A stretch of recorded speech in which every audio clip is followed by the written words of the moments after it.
Richard Hammond, Jeremy Clarkson and James May star in their new Prime Video series, The Grand Tour, a Scandi flick, and the executive producer Andy Willman claimed the toughest cast member is easily Richard, aka the Hamster. The showrunner heaped praise on the youngest of the stars when he spoke to Express.co.uk after filming their latest adventure. Andy has worked with the Grand Tour stars for over 20 years and knows Jeremy, James and Richard better than most people on the planet. When asked by Express.co.uk who the toughest out of the three TV personalities is, he had no hesitation. Andy replied, "Hammond is the one. If Terry's a fight in the pub or you're in the trenches, he is the one you want.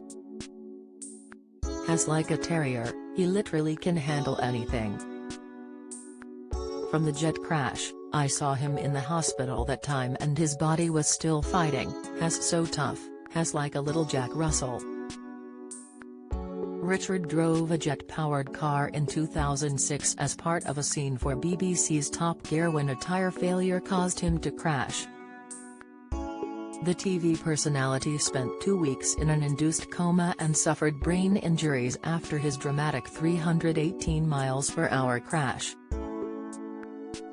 Andy continued, "You know when dogs don't look in a mirror so they don't know how big they are? So a small dog will take on an Alsatian. Although I don't think Hess ever looked in the mirror anyway apart from dyeing his hair, so Hess the one you want by your side completely." For the special Scandinavian edition of their latest series, the trio traveled to the coast of Norway and one of the world's most northerly points, before embarking on a race towards the Russian border.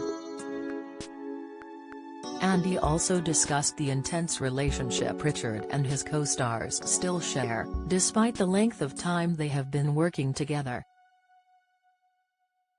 He added, "They bicker and do think things differently and so on, because they are so much part of it.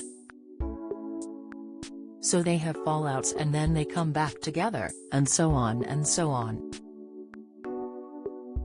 The producer remarked, "There's a bit of age creeping in now. James was taking longer to get out of the hotel and they were like, Jesus, what is he doing now?" On this occasion it was James who was involved in a high-speed car crash, although not as quick as Richard's 17 years ago. Filming for the series had to be stopped when James crashed his rally car while driving up to around 80 mph into a dark tunnel as part of their latest challenge. James survived without any serious injuries and his co-star shared the same amount of sympathy as fans of Top Gear and the Grand Tour have come to expect. Richard admitted to Express.co.uk, "I think selfishly I was more relieved than anything else that somebody had maybe taken the focus off me and people stop asking me, 'Oh, you're always crashing.' Well, not just me, is it?" There was a brief fleeting moment of concern for James, but an overwhelming flood of concern for that fabulous car that had been buried in a wall. "It's unforgivable," the petrolhead joked. "It was quite nice for once to be on the other side of it. I decided that it's much nicer not being the one who's had the accident but being one of the ones watching. It's a better idea. I think I might go that route in future, I prefer it." The Grand Tour Presents, a Scandi flick launches on Prime Video on September 16.